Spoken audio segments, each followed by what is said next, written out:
I was really curious about Mary because it looks like a kind of generic horror movie. It sounds like a generic horror movie, yet the cast is simply fantastic. You get Gary Oldman and Emily Mortimer, two amazing actors.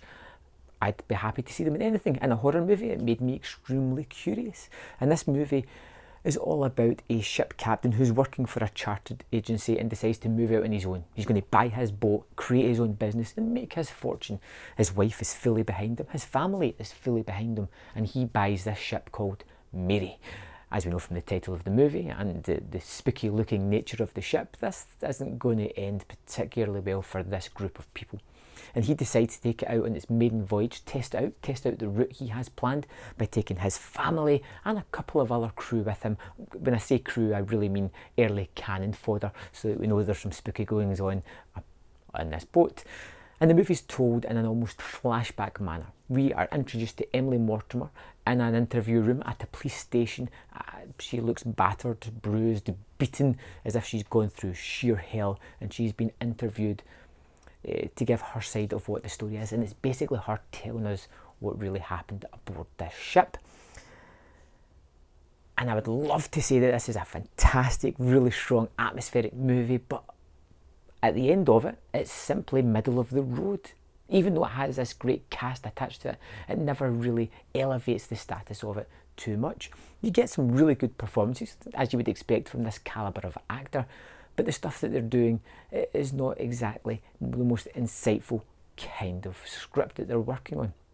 You get some moments of atmosphere, but they're few and far between. You get the typical trite storylines that you've seen done things before. There is a young child in the boat who now has a mysterious new friend that nobody else has spoken to, that they all just think is a bit of fun, until they discover spooky drawings of this old haggard woman or members of the family being murdered in brutal fashion.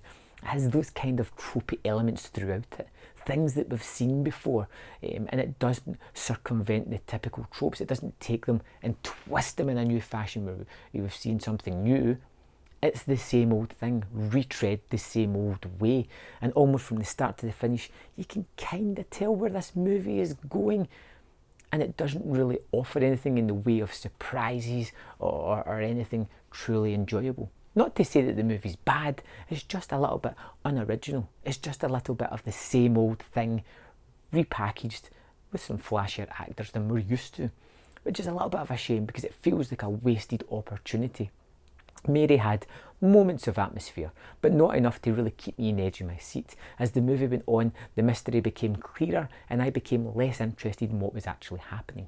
And amongst the dynamics of the family, I felt that the way they handled situations was the opposite to the most conducive way to solve a problem, and there was just adding more drama for the sake of adding it onto it.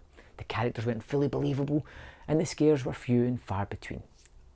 Mary had the possibility of being something good, but because of its lack of originality, because it likes to tread on typical tropes that we've seen done many times before, way better before in other movies, it kind of misses the mark a great deal. I think it's sure worth checking out this month of Halloween in October if you're looking for a quick, easy watch with some brand A class actors in it. This will do the job at just over 80 minutes. It's an easy watch, doesn't stick around too long to really great, but it's never really going to last long in the memory banks. So there it is, my thoughts on Mary. I'd love to know your thoughts on the movie. If you've seen it, let me know in the comment box below, and I'll see you next time on Man vs Film.